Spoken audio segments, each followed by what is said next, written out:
présenté par princedecafana.aes Media. C'est un bilan plutôt positif qu'ont dressé les observateurs internationaux au lendemain de l'élection présidentielle du 25 octobre 2025 en Côte d'Ivoire.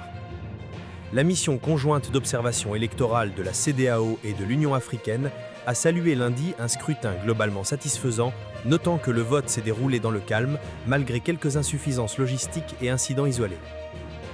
Dans une déclaration préliminaire rendue publique à Abidjan, le chef de mission, le professeur Oluyemi Oluleke Osinbajiu, ancien vice-président du Nigeria, a présenté les premières conclusions de l'équipe d'observation.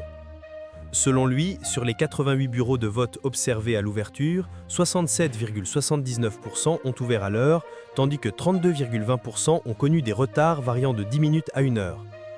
Ces retards, a-t-il précisé, sont principalement dus à la livraison tardive du matériel électoral, à l'absence temporaire de certains agents et à des pannes d'équipements biométriques. La mission, composée de 255 observateurs répartis en 88 équipes à travers les 12 districts administratifs du pays, a visité au total 1477 bureaux de vote. D'après son rapport, 92% des 810 bureaux observés ont connu un déroulement jugé bon ou excellent, tandis que 8% ont rencontré des difficultés liées à l'accès, au secret du vote ou à la gestion des électeurs. Cependant, un incident sécuritaire isolé a été signalé à Lolobo, dans le district de Yamoussoukro. Une trentaine d'hommes armés ont perturbé le vote dans une école primaire. L'intervention rapide des forces de sécurité a permis un retour au calme et le scrutin a pu reprendre normalement quelques heures plus tard. La mission a également noté la faible présence des représentants des 4 des 5 candidats, Jean-Louis Billon, Simone Gbagbo, Henriette Lagou et Awa Don Melo dans les bureaux visités. En revanche, les délégués du candidat Alassane Ouattara étaient bien visibles dans la majorité des centres de vote. Sur le plan de l'accessibilité, environ 25% des bureaux inspectés présentaient des obstacles pour les personnes à mobilité réduite et les bulletins tactiles pour malvoyants n'étaient disponibles que dans 12% des cas.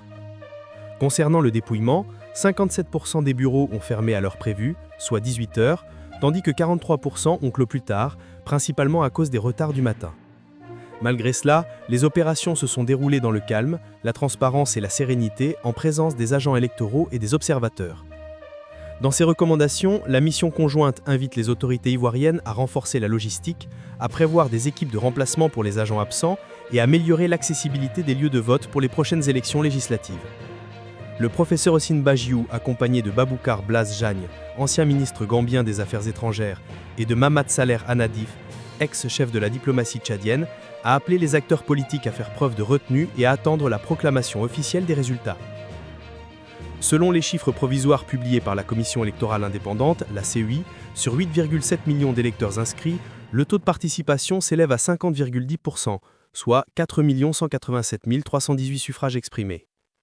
Le président sortant Alassane Ouattara arrive largement en tête avec 89,77% des voix, suivi de Jean-Louis Billon avec 3,09%, Simone Gbagbo avec 2,42%, Awa Don Melo avec 1,95% et enfin Henriette Lagou avec 1,15%.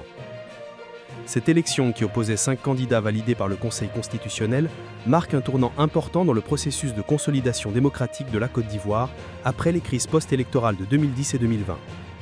Les observateurs internationaux se félicitent de ce pas en avant pour la stabilité politique du pays, tout en rappelant que la confiance du peuple ivoirien dans ses institutions électorales reste un enjeu crucial pour l'avenir.